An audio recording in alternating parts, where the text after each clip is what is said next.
Bem, meus irmãos, vamos para mais uma aula aqui em nosso catecismo. Já tem pelo menos umas 2 semanas que eu não gravo aulas, não é? Na nossa última aula, nós estudamos, não é? Na nossa aula de número 19, estudamos sobre a Santa Ceia. E isso foi no dia do Senhor 30, tá? Onde falamos sobre os sacramentos e a palavra.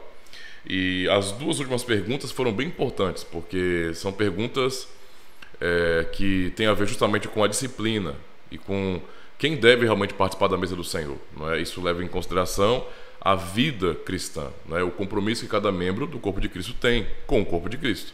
Vocês estão vivendo em fidelidade ou não? Então, só para matéria de introdução, antes de chegarmos no dia do Senhor 31, que é o domingo que estaremos estudando hoje, tá?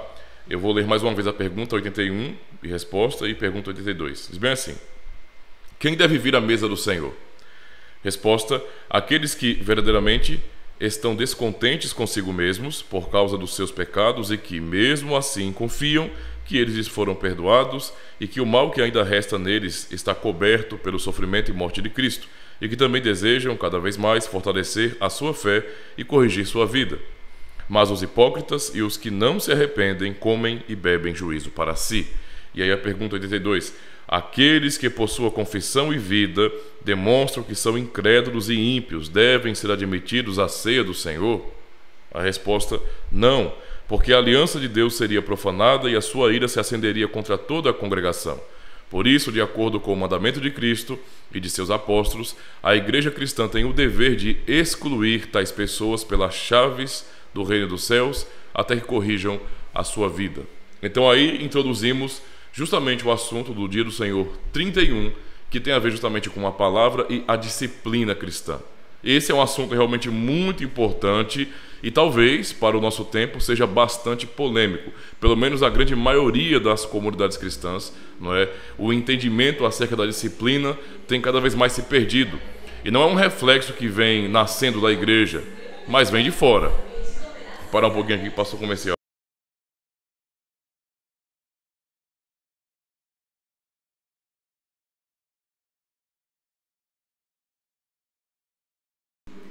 Eu parei porque estava passando um carro de som aí e estava bem alto mesmo, sabe? Bem alto. Mesmo aqui isolado, um pouco mais distante da rua, mas pega. Carro de som é terrível. Mas vamos lá. Vamos continuar aqui. Então, meus irmãos, esse assunto da disciplina cristã, hoje, em nossos dias, não é um assunto polêmico. Não deveria ser. Deveria ser muito comum, muito normal, mas é polêmico. E não é um assunto que, digamos assim, ou um problema que nasce na própria igreja, porque a Igreja de Cristo ela foi ordenada desde o início a manter a ordem, não é? A manter a ordem. Vamos aprender isso hoje.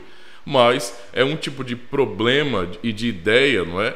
De proibido proibir, não é? Ou então rejeitar a ideia da disciplina. Isso vem de fora. O mundo está se transformando cada vez mais em um mundo de revoluções. Então, basicamente, tudo que tem a ver com ordem, com ética, com regras, é meio que tolerado e às vezes não aceitado pelas pessoas de hoje. As pessoas têm muita dificuldade com o conceito de autoridade. Isso é notório mesmo. Basta ver, por exemplo, como os jovens tratam os mais velhos. É simples entender isso aí. Está muito nítido, não é? Não há mais tanto respeito, certo? Com relação aos pais, com relação a professores, com relação às autoridades no sentido geral. Então, para um mundo assim tão revolucionário, tão Nutelinha, entendeu o que eu quero dizer? Não é? Onde as pessoas não estão acostumadas a receberem nãos, não é? E serem disciplinadas e punidas. Ora, vamos pensar aqui em nosso Brasil. Nosso Brasil, bem dizer, é o país da impunidade. Nós não podemos negar isso. Não é? A impunidade aqui é quase uma coisa cultural. Entendeu a situação? Então, por conta disso, não é? Essa mentalidade, essa ideia também influencia os cristãos, que são cidadãos comuns, que trabalham, que têm influência na sociedade também, como qualquer outra pessoa. E isso acaba muitas vezes vindo para as comunidades cristãs e quebrando o entendimento da ordem que deve haver na igreja e principalmente sobre o entendimento da disciplina cristã, algo que é tão importante para nós, tá? Mas vamos aí até o dia do Senhor 31, a palavra e a disciplina eclesiástica. Na pergunta 83, temos bem assim: o que são as chaves do reino dos céus? Porque na pergunta 82, não é, do dia do Senhor anterior, fala-se sobre exclusão, de pessoas que devem ser excluídas, não é? Ou seja, excomunhão, misericórdia, né? Uma pessoa, um cristão hoje, um evangélico, ouvir essa palavra excomunhão é quase como um palavrão. Como é que pode vocês excomungam as pessoas da igreja? Quem são vocês, pecadores miseráveis? É mais ou menos esse o pensamento, tá? E a pergunta então aqui é: o que são as chaves do reino dos céus? A resposta: a pregação do evangelho e a disciplina eclesiástica. É por esses dois meios que o reino do céu se abre para os que creem e se fecha para os incrédulos, tá? Então essa pergunta introdutória do dia do Senhor 31 já nos mostra exatamente, não é, do que o Senhor está falando. As bases para isso nós podemos observar, por exemplo, os textos que são bem conhecidos, não é?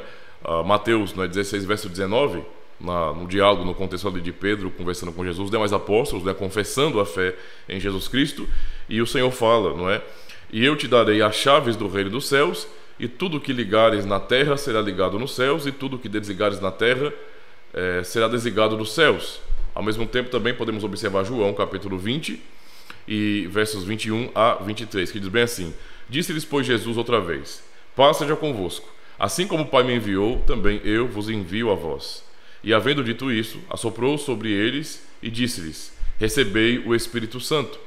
Aqueles a quem perdoardes os pecados, lhes são perdoados, e aqueles a quem os retiverdes, lhes são retidos. não é? Com isso, então, compreendemos que Cristo deu autoridade, não é, aos seus oficiais, especialmente quando pensamos nos apóstolos, né, como os primeiros ali, tá? Erroneamente, os católicos romanos vão interpretar esse texto, principalmente Mateus 16, como sendo Cristo dando autoridade suprema, não é, dando primazia do apostolado para Pedro, não é? É claro que nós temos na Escritura um certo destaque para Pedro, tá bom? Era o primeiro a falar, demonstrava claramente que tinha liderança, não é? E que ia à frente, era respeitado como tal. Só que isso é apenas a postura de Pedro, e isso não significa dizer que ele recebeu mais do que os demais, mais do que os outros, não é? Os outros apóstolos, tá bom? No sentido de autoridade, ele era reconhecido por ser alguém para frente, ele tem um caráter assim, não é, muito mais imperativo, muito mais de falar realmente o que está pensando, de assumir a frente das coisas. Era o caráter de Pedro, mas isso não significa de jeito nenhum que Cristo deu as chaves, não é, do seu reino para Pedro. Isso não faz sentido, o contexto não nos explica assim, não nos mostra isso. Tanto é que isso é dito a Pedro, não é? E não só a Pedro, porque quem estava ali também junto com Pedro eram os demais apóstolos, não é?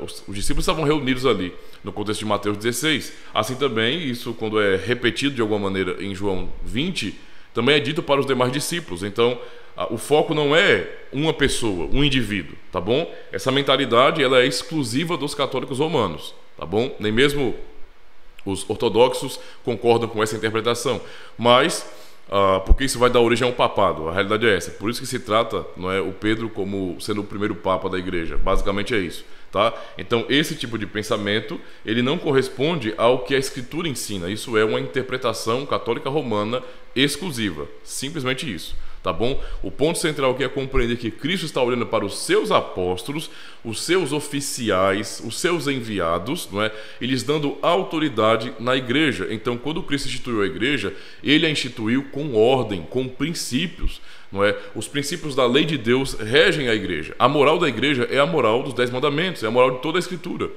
Tá bom? Isso é muito importante para compreendermos. E então o Senhor, quando institui a sua igreja, ele não institui a sua igreja como sendo um tipo de instituição revolucionária, não é? Um tipo de grupo separatista e que não submete a leis, a princípios, a regras, não é? Alguns cristãos hoje, entre aspas cristãos, acabam tratando a igreja como se fosse uma instituição libertina, basicamente, não é? Não se pode proibir, não se pode punir, não se pode exortar ou então disciplinar e pensar excomunhão, misericórdia é a pior coisa do mundo. É um verdadeiro palavrão na boca de muitos cristãos.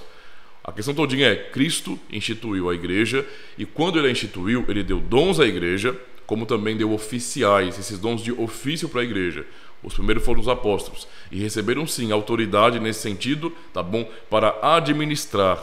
Inclusive, o papel deles era tão importante, não é, que as palavras de Cristo aqui são muito importantes, não é, muito contundentes nesse sentido, para dizer que o que eles ligassem na terra, o que houvesse, não digamos assim, para ser resolvido por eles e houvesse concordância pela palavra de Deus ali, não é, isso seria ligado no céu. Ou seja, não é que a atitude, a ação dos oficiais mudaria alguma coisa nos céus, ou o que é ligado nos céus teria como causa nesse sentido a ação da igreja, não, mas basicamente Cristo estaria exercendo a sua autoridade por meio dos seus oficiais.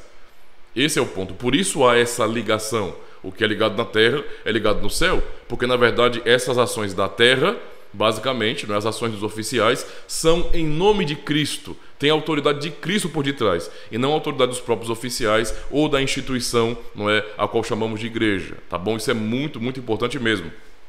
Então o que acontece?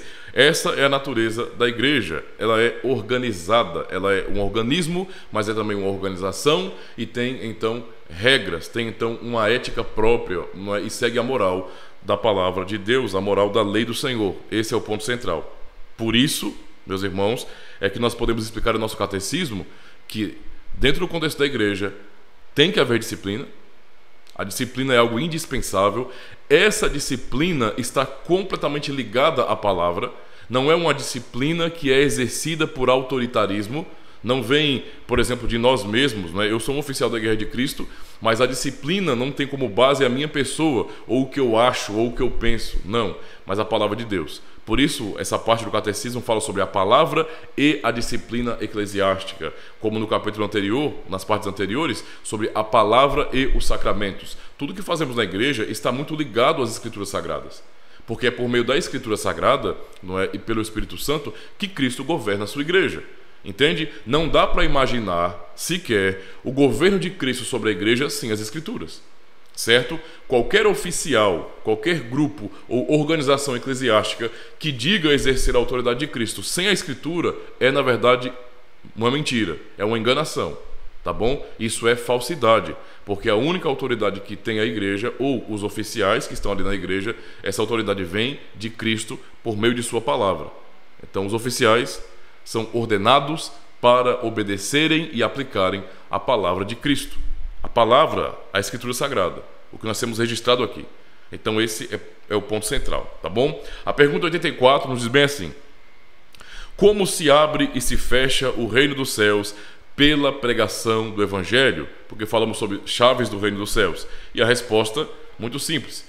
De acordo com o mandamento de Cristo, o reino dos céus se abre quando se proclama e se testifica publicamente a todo crente, individual ou coletivamente, que Deus de fato perdoou todos os seus pecados por causa dos méritos de Cristo, sempre que aceitam a promessa do Evangelho com fé verdadeira.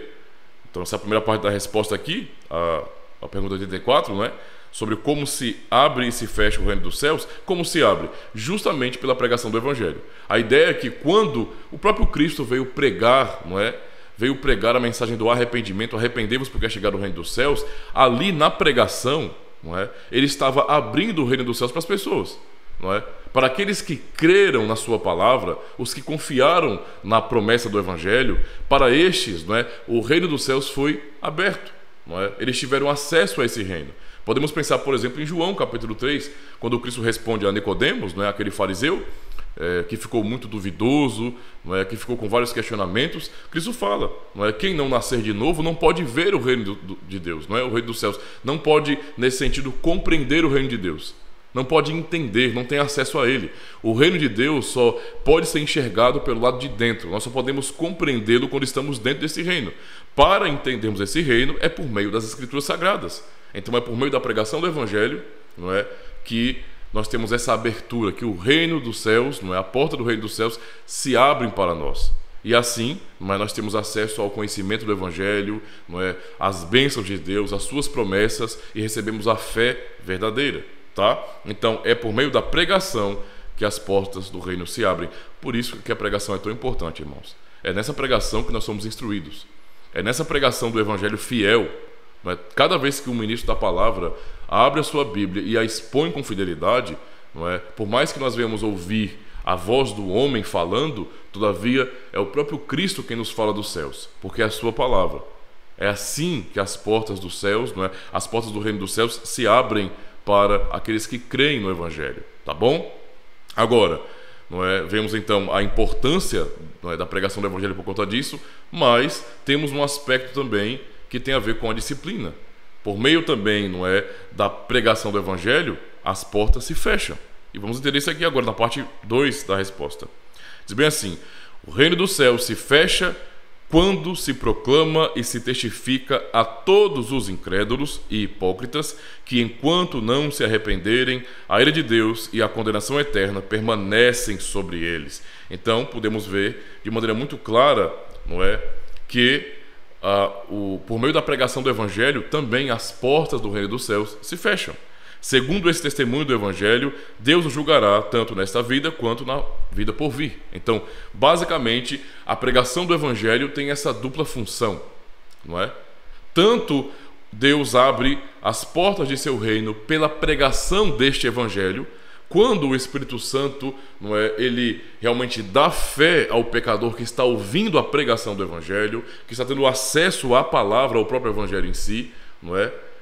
Deus abre as portas do seu reino, mas quando os pecadores também estão ouvindo e eles rejeitam essa pregação, e eles dizem não ao que Deus está dizendo em sua palavra e não se arrependem, também as portas do seu reino se fecham. Elas permanecem ali fechadas, eles não têm acesso ao reino de Deus, não é? E permanecem então num caminho de condenação. A ideia é justamente pactual, porque quando se fala de quem está dentro ou quem está fora, quem tem acesso ou quem não tem, é para mostrar que a igreja não tem esse caráter genérico, não é? E não é aquela universalidade que as pessoas acabam entendendo, não é? A catolicidade da igreja, o seu aspecto universal, não diz respeito à igreja ser genérica, diz respeito a ela ser para todo mundo, não é? Está espalhada em todo mundo, independente da sua época, independente da região, não é? Cristo está plantando a sua igreja em todo mundo. A sua igreja é católica, é universal, mas isso não significa dizer que essa igreja ela é irrestrita, que ela não tem princípios, que ela não tem regras e que pessoas possam viver deliberadamente no pecado e ainda assim fazerem parte da mesma igreja. Não, isso não faz sentido. Por isso, não é, se fala aqui entre abertura e também fechamento das portas do reino dos céus, tá certo? E pela pregação, também as portas são fechadas para os incrédulos. Então isso é tão importante para nós porque basicamente é na pregação que o Senhor, né, por meio desta palavra pregada, fiel, ele age no coração das pessoas, não é? Como Romanos 10 e 17 nos ensina, não é? A fé vem pelo ouvir a pregação da palavra de Deus. Então é por meio da pregação que ele nos dá a fé para confiarmos no Evangelho, para crermos no reino de Deus e então buscá-lo. Mas pela mesma pregação, pessoas podem ouvir e não amar a Cristo, e não reconhecer a glória de Cristo, e não se prostrar diante de Cristo, não é? Mas muito pelo contrário, elas começam a odiar a Cristo e a odiar a sua igreja. Para esses, então, a porta é fechada. Então, nesse sentido, quando a pregação é fiel, quando ela é uma exposição fiel da Escritura, ela não tem possibilidade nenhuma de falha. Ela está cumprindo o seu exato papel. Quando pregamos o Evangelho, não é? Ele tem duas implicações ou duas aplicações para as pessoas, tá? Dois aspectos importantes, não é? Esse Evangelho pregado fielmente vai abrir portas, ou as portas do reino dos céus, e também vai fechar portas. Então, se as pessoas abraçam com fé, Deus operou por meio do Evangelho positivamente. Se essas pessoas rejeitam de todo o seu coração com sua incredulidade, então também Deus está confirmando ali a condenação dos mesmos, tá? Isso é muito importante, irmãos. Então, não se preocupem com relação à pregação, tá? Nosso papel não é tentar, de alguma maneira, convencer as pessoas por nossos argumentos, mas pregar o Evangelho. O trabalho, não é, principal é do próprio Deus, é do Espírito Santo, não é quem vai regenerar pessoas, dando fé, ou simplesmente endurecer o coração delas. Tá? É assim que funciona. Continuando aqui. A pergunta 85. Como se fecha e se abre o reino dos céus pela disciplina eclesiástica? Então pensamos nas chaves, não é? E aí contamos como se fossem duas. Mas uma linguagem didática para os irmãos compreenderem. Então pensamos na pregação do Evangelho como uma chave do reino dos céus e também na disciplina eclesiástica como também chave do reino dos céus. Por quê? Porque pela disciplina eclesiástica, pessoas são fortalecidas ou então elas são tiradas, né, retiradas ou afastadas da comunhão dos santos, tá? Então vamos lá. Pergunta 85. Como se fecha e se abre o reino dos céus pela disciplina eclesiástica? De acordo com o mandamento de Cristo, aqueles que se chamam de cristãos, mas que se mostram não cristãos na doutrina ou na vida, devem ser, em primeiro lugar e de modo fraternal, admoestados mais de uma vez. Certo? Se não abandonarem seus erros, nem sua impiedade, devem ser denunciados à igreja, isto é, aos presbíteros, aos oficiais, aqueles, não é, que têm essas chaves, tá bom? Em que sentido? Eles é quem administram e protegem o púlpito, não é, e administram a pregação do Evangelho, certo? E, portanto, são aqueles que exercem a disciplina também. Se também não derem ouvidos às demonstrações deles, serão proibidos de participar dos sacramentos e excluídos da congregação cristã pelos presbíteros e do reino de Cristo pelo próprio Deus. Serão novamente recebidos como membros de Cristo e da igreja quando prometerem e demonstrarem verdadeiro arrependimento. Então, aqui é o assunto que eu quero dar ênfase para vocês, a disciplina eclesiástica. Aqui vemos então a importância da disciplina. Quando Cristo deu, então, ele usou essa linguagem para falar que deu a chave do reino dos céus aos seus oficiais, pensando inicialmente nos apóstolos, né? E obviamente os sucessores dos apóstolos são os oficiais que eles ordenam, não é? Os pastores, os presbíteros da igreja, que formam um conselho, um presbitério, e então exercem o governo de Cristo na igreja. Esses oficiais, não é, que são o conselho da igreja, o presbitério da igreja, é que tem o dever, a missão, não é, o dom, o ministério de disciplinar a igreja, de ensinar o evangelho, de guardar o púlpito, de guardar a igreja das falsas doutrinas, das heresias, não é? E também de promover a pura pregação do evangelho, certo? E também admoestar os membros, não é? Exortá-los de maneira pastoral a seguirem a Cristo, o bom pastor. Então esse é o trabalho dos oficiais da Igreja de Cristo. Nesse trabalho, não é, como Cristo ordena aos seus discípulos, nesse trabalho, como nós vemos também nas cartas dos apóstolos, por exemplo, não é, eles estão dizendo, não é, nos ensinos, não é, nas reuniões, na comunhão dos santos, como os cristãos devem viver, aplicando a palavra de Deus, aplicando os princípios da sua lei. E quando esses que se dizem cristãos não estão vivendo de acordo com aquilo que prometeram, porque fizeram pública a profissão de fé, assumiram publicamente a fé em Jesus Cristo, o compromisso com o reino de Deus, mas estão vivendo de maneira completamente torta e rejeitando os princípios que prometeram seguir, esses podem ser chamados a atenção, não é? O texto fala aqui do nosso catecismo que eles devem primeiro serem admoestados de modo fraternal, ou seja, a própria comunidade, os irmãos ali, ao perceberem que tem um membro se desviando, não é? Que há alguém ali, um membro que está andando por um caminho um pouco torto e está fazendo algumas coisas que não condiz com o comportamento cristão, com a vida cristã em si, não é? Ou de repente está promovendo ideias novas, sabe, dogmas que estão aprendendo aí pela internet, sei lá, de repente, e tentando promover isso na igreja, causando problemas. Os irmãos podem e devem, nesse sentido, no amor fraternal, admoestá-lo. Se eles não ouvirem o amor da igreja, o cuidado da igreja por ele, então os próprios membros da comunidade devem realmente denunciá-lo à igreja. No que sentido? Denunciá-lo aos presbíteros, não é? Chamar os presbíteros e falar: olha, tem um irmão aqui que está vivendo assim, assim, assado, nós já tentamos conversar com esse irmão e ele não está irredutível, ele não quer saber de ouvir ninguém, não é? Diz que eu não sou ninguém para estar exortando a ele, então ele não aceita o que eu falo, mas a maneira que ele está vivendo está causando escândalo, não é? As pessoas estão questionando, e de fato, com razão, porque, ora, nós somos cristãos. Não é o tipo de vida que devemos ter. Temos que realmente glorificar a Cristo, brilhar, não é, com a luz do Evangelho, para que o mundo glorifique a Deus. É assim que funciona. É isso que aprendemos do Senhor, não é? Então, os presbíteros vão tomar suas ações, vão fazer visitas pastorais para tentar entender o porquê que o irmão está daquele jeito, tentar ouvir esse irmão, quais são as suas queixas, por que ele está pensando assim, qual a razão de estar discordando de uma doutrina agora, depois de tanto tempo, ou por que está tomando certas atitudes. Não é? Isso em várias questões, com vários problemas, não é possíveis. Tenta imaginar aí, não é, a quantidade de problemas pastorais que podem acontecer na comunidade cristã, o que é normal. Então os pastores vão admoestar esses irmãos, não é? Quando, meus irmãos, os que estão fracos ou se desviando, eles, ao receberem a visita dos oficiais da igreja, dos presbíteros, eles dão ouvidos à pregação, eles dão ouvidos à admoestação que os presbíteros trazem como oficiais, como embaixadores de Cristo, não é? E esses irmãos, eles acabam dando ouvidos, eles acatam, eles se arrependem, não é? E eles praticam as primeiras obras. Então, há alegria, não é? Há alegria pura, porque, poxa, um irmão que estava fraco e desviando-se, ele recobrou a memória, recobrou a sua consciência, a sua sensatez, e agora ele está realmente seguindo a Cristo. Isso é maravilhoso. É o nosso desejo como oficiais da Igreja de Cristo, não é?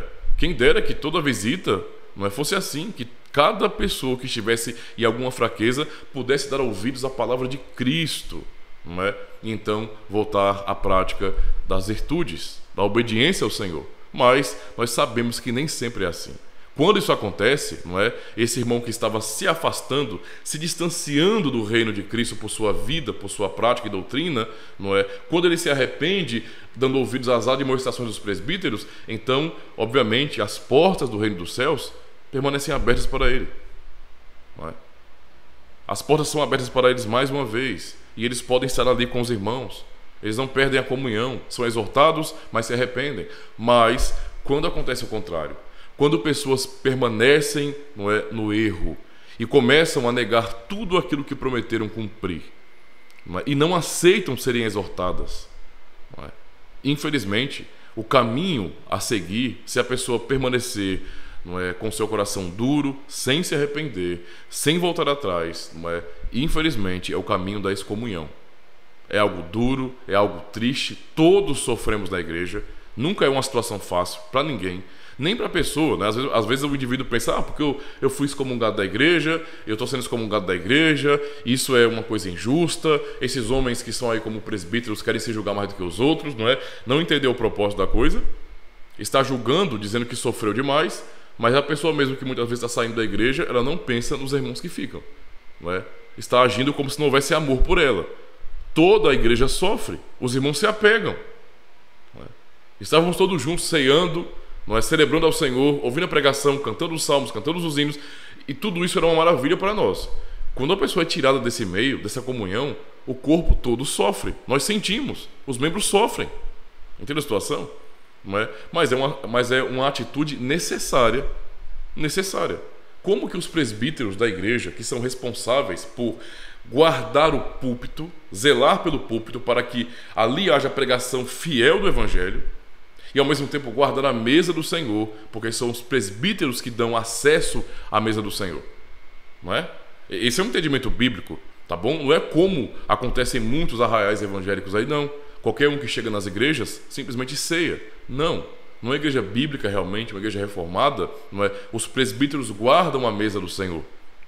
E eles, não é, trabalhando como pastores da igreja, exortando, admoestando, ensinando, discipulando, é quem vão dar abertura para irmãos se aproximarem da mesa. Eles foram incumbidos disso, é a tarefa deles, não é? É o ofício deles. Como também são responsáveis por proibir, não é, por fechar o acesso àqueles que são membros da igreja, mas que vivem como se não fossem cristãos. Então, para muitas pessoas, isso é uma coisa chocante. Nosso tempo é um tempo realmente muito estranho, porque os cristãos deveriam ser acostumados com isso, porque isso é o normal, é o comum, não é? É o mais básico. Mas as pessoas não estão lidando muito bem com isso aí. Elas acham que podem viver de maneira deliberadamente ou entregue ao pecado, não é, de maneira deliberada no pecado, abandonar os princípios de Cristo, não darem testemunho cristão e ainda assim serem membros da igreja, participarem da ceia, não é? E acaba até chamando os irmãos que estão exercendo fielmente seu papel de presbíteros de hipócritas, não é? De fariseus. É esse tipo de acusação, quando na verdade os fariseus são esses que não aceitam a disciplina, não é? Eu leio aqui o texto de Coríntios, um texto bem conhecido, e o contexto vocês já devem conhecer muito bem, é um contexto de excomunhão, tá? Eu vou ler aqui 1 Coríntios 5, do verso 1, eu vou ler só até o 6, tá? Diz bem assim: geralmente se ouve que há entre vós fornicação, e fornicação tal, que nem ainda entre os gentios se nomeia, como é haver quem possua a mulher de seu pai. Estais ensoberbecidos, e nem ao menos vos entristecestes por não ter sido dentre vós tirado quem cometeu tal ação.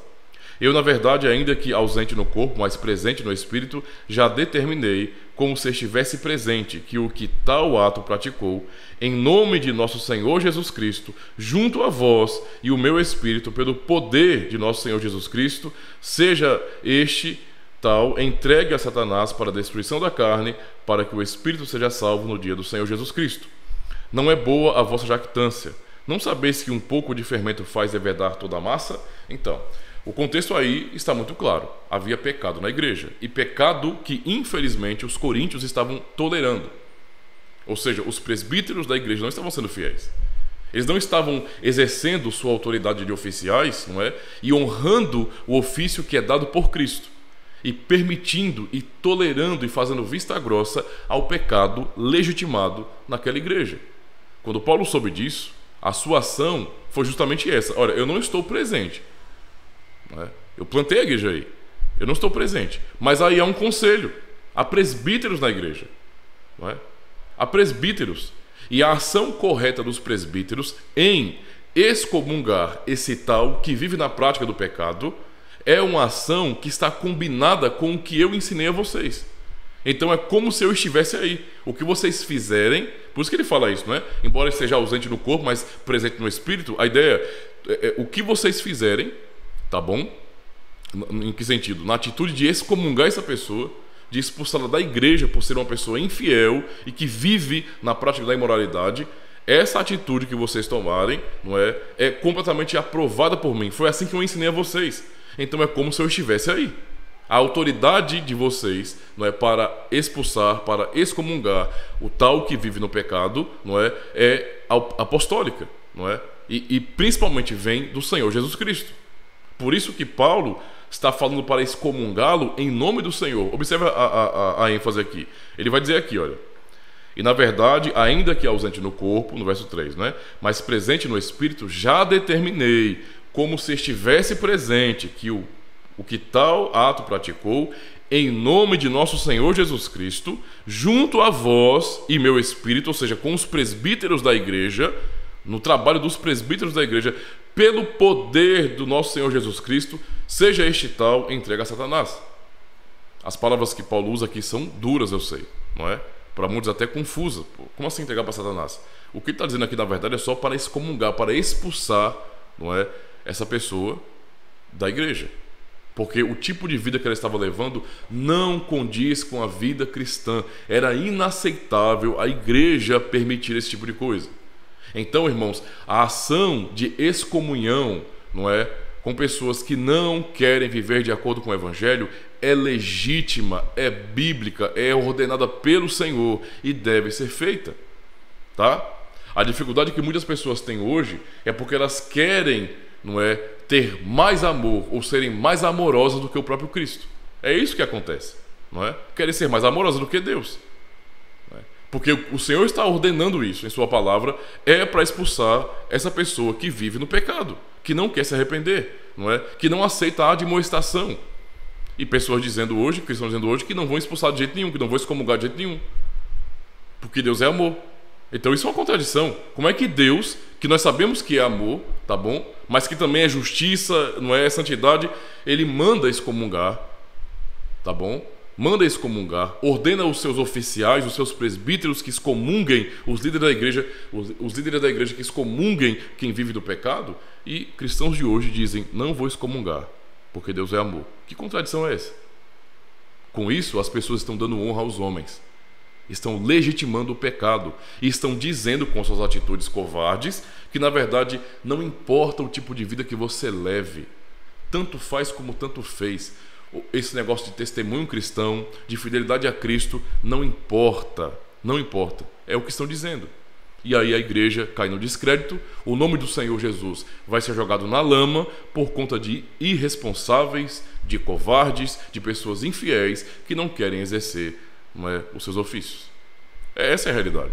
Então o ponto aqui, central, não é primeiro de tudo, a glória de Cristo. Não é? A glória de Cristo. Nós temos que nos preocupar primeiro em não ofender a Deus. Tá? Se a igreja é para a glória de Cristo, estamos servindo ao Senhor, devemos pensar em sua glória em primeiro lugar. Então, em nome de Cristo, tais pessoas devem ser tiradas da igreja. Em nome de Cristo. Tá? Para que ele não seja desonrado por sua igreja, por seu corpo aqui na terra. Esse é o ponto aqui. Tá? E em segundo lugar, não somente isso nós temos aprendido aqui, mas também que a própria atitude de disciplina na igreja, não é? E até mesmo ao ponto máximo e indesejável que é a excomunhão de alguém, é uma demonstração de amor. O que Paulo fala aqui: seja entregue a Satanás para a destruição da carne, para que o espírito seja salvo no dia do Senhor. Ou seja, cuidado para não entender que Paulo está dizendo joga para fora da igreja para que ele seja salvo. Não é isso que Paulo está dizendo, não. O que Paulo está dizendo aqui é que a ação de excomungar alguém da igreja não é para o mal dela.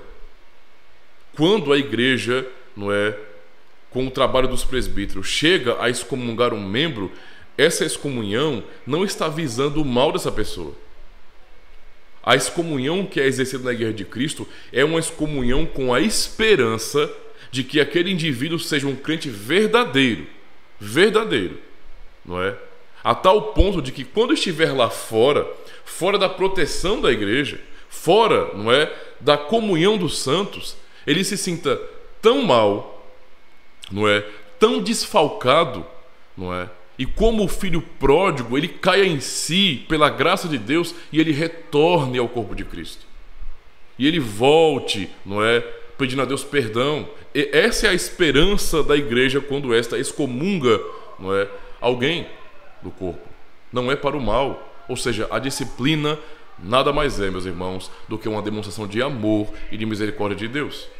Tanto no ato de tirar alguém da ceia, o que é uma coisa triste já por si só, não é? Vou ter que parar de novo porque tá passando o carro de som aí, viu? Só um minutinho.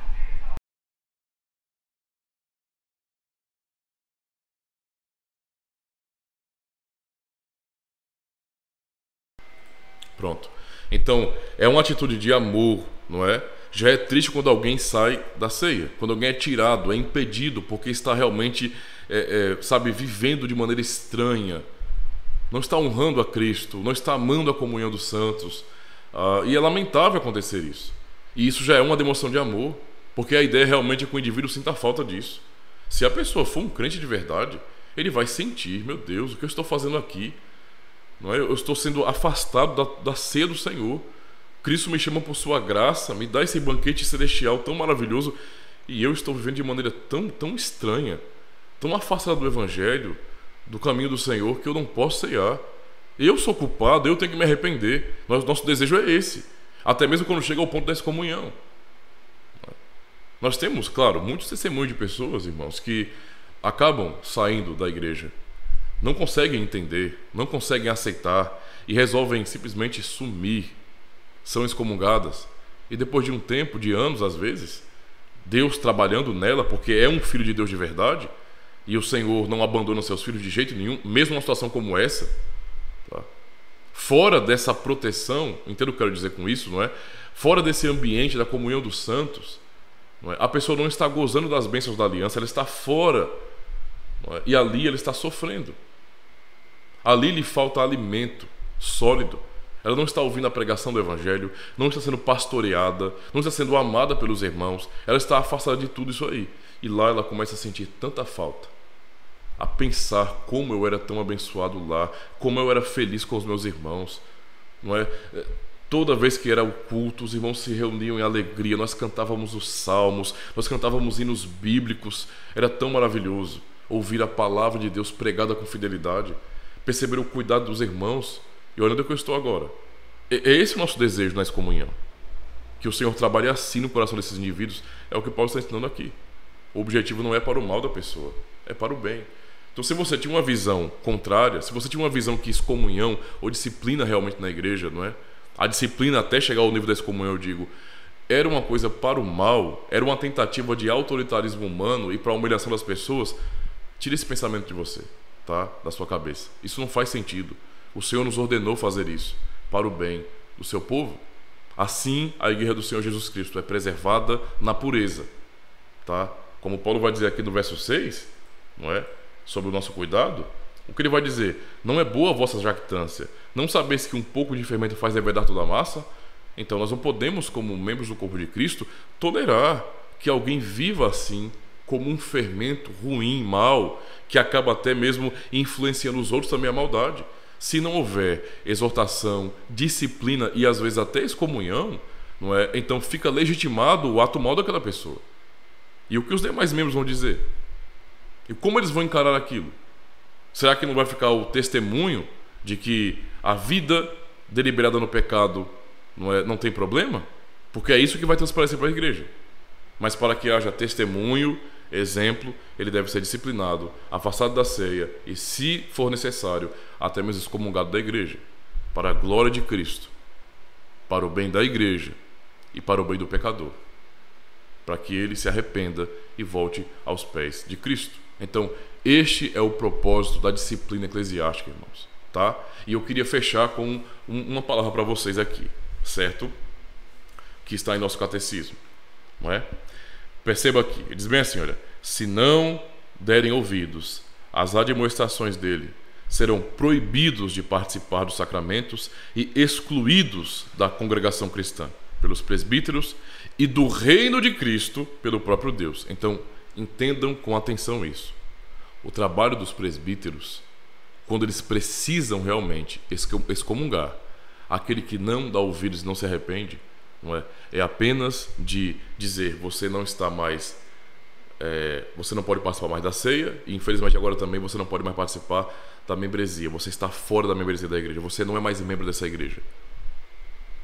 Você não está impedido de vir para os cultos, mas membro você não é. Você não tem acesso às bênçãos dadas à igreja. Você está fora. Não é? Esse é o trabalho dos presbíteros. Só que a preocupação maior não é simplesmente a ação dos presbíteros, mas é o que essa ação significa. É para onde ela aponta.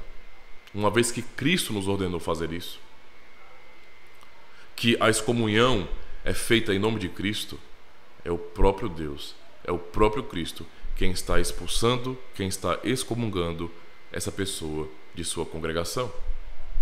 A igreja é dele. Então pense. E fica uma reflexão para você que está pensando em sair da sua comunidade ou não está obedecendo ou submetendo aquilo que você prometeu submeter, não é?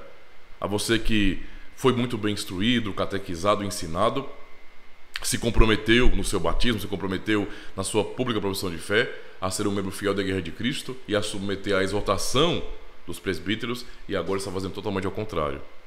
Cuidado. Não brinque com isso. Não brinque com Deus. Pare de olhar para os homens e imaginar que isso são apenas ações humanas, porque não são. É ordem de Cristo. Tá bom? Então pense nisso. Pense nessa palavra, porque sair da igreja não é uma coisa boa para ninguém. Deus é que é bondoso, e quando aqueles que saem são seus filhos de verdade, Ele vai cuidar deles. O pastor não abandona seu rebanho de jeito nenhum, não é? Mas tome cuidado, porque você pode estar muito enganado, não é? Porque você pode estar tão enganado a ponto de que sua saída seja uma demonstração de que você nunca foi filho de Deus, nunca pertenceu a Cristo, nunca foi regenerado, nunca nasceu de novo, e portanto, talvez sua saída seja uma confirmação da sua condenação. Fora da igreja não há salvação não, porque a igreja é o corpo de Cristo. Então pense nisso, tá bom? Então muito obrigado aí por sua paciência e até a nossa próxima aula. Deus abençoe. Encerrando aqui a aula.